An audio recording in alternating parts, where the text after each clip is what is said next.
can lift the debt ceiling and find a way that we can curb this increasing debt that is affecting every American family with inflation. And now 3 banks of our 4 largest banks have closed, or in a debt problem. Nothing has changed since then. The only thing that has changed is the House has raised the debt ceiling and passed the bill. That's why we had a meeting today. Everybody in this meeting reiterated the positions they were at. I didn't see any new movement. The president said the staff should get back together, but I was very clear with the president. We have now just 2 weeks to go. If Chuck Schumer could pass something, we'd go to conference right away and solve that. But I don't think Chuck Schumer can pass anything. They haven't dealt with it. Unfortunately, the president has waited 97 days without ever meeting. Every day I asked, could we meet? And he said no. The House has raised the debt ceiling in a responsible manner, curb our spending at the same time, bring us economic growth. And I asked the president this simple question. Does he not believe there's any place we could find savings? He signed a bill that the House passed, became law, that the pandemic is over. We have $50 to $60 billion that have sat out there that's been appropriated for more than 2 years that we could pull back and save the taxpayer money. We could put in growth packages that help us economically, cutting the red tape so we could build things in America again. We could have items that he actually voted for, like work requirements that just passed in Wisconsin with 82% of the vote, to help our supply chain get stronger. I would hope that he'd be willing to negotiate for the next 2 weeks so we could actually solve this problem and not take America on the brink. Well, as I think all of you know, I've been through a few debt ceilings over the years. Let me first make the point, the United States is not going to default. It never has, and it never will. However, elections have consequences. We now have divided government. We didn't have a divided government last year. In 2019, I told President Trump, who was no fan of Speaker Pelosi, that they needed to work it out. Why? We had divided government.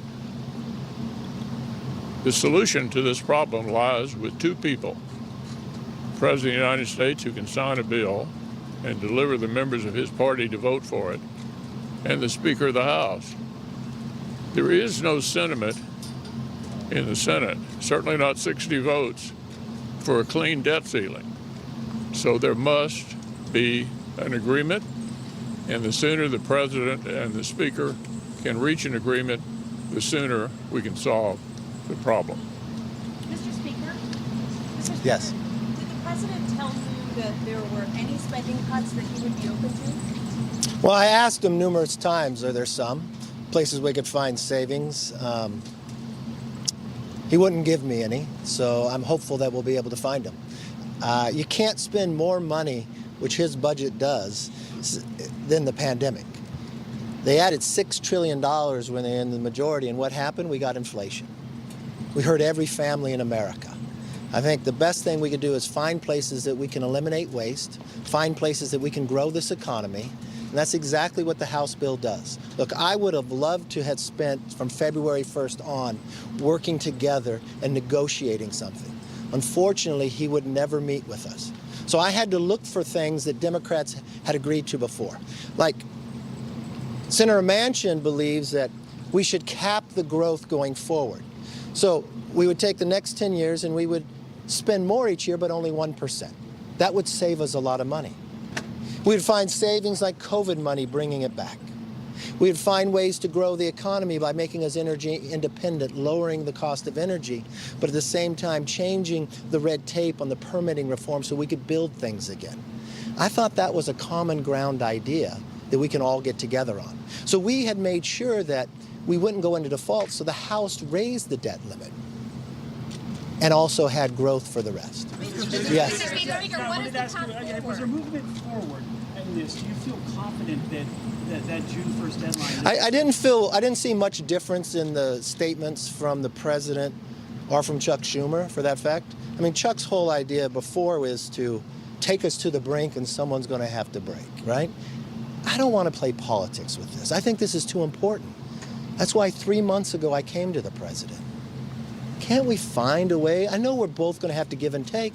That's the way the founders have created our government. A House, a Senate, the executive branch. So let's sit down together, find places we can agree upon, and get this done. Because they ignored us, we had to go on our own, and we passed a bill to do that. Yes? What are the odds of default now after this meeting, and what happens next? Well, the House made sure we wouldn't have default because we raised the debt limit. Now, the Senate hasn't done anything. Well, the Senate hasn't done anything. That would come down really to Chuck Schumer and the president. The House made sure we wouldn't default. We are ones who raised the debt limit. We've sent it to the Senate. We've sat with the president. I've tried to. For 97 days, he has said no. I think the only reason we are actually here today is because we passed something. But I hope you only got about 2 more weeks to try to get this done. Mr. Speaker, Congress does have the purse strings here. And if you are not able to prevent default, are you prepared to own it? Well, I don't see how we would own it if we raised the debt limit. So if I look back, the House raised the debt ceiling, the Senate has not, and the president hadn't negotiated. So I find that very odd, yes. Speaker, did the president bring any proposals to this meeting? And is there a plan for another meeting after this? When would that be? And one question to Leader McConnell, how is the president's posture in this meeting different than how you've seen him in the past over this very same issue? The first part, and I'll turn it over to the leader.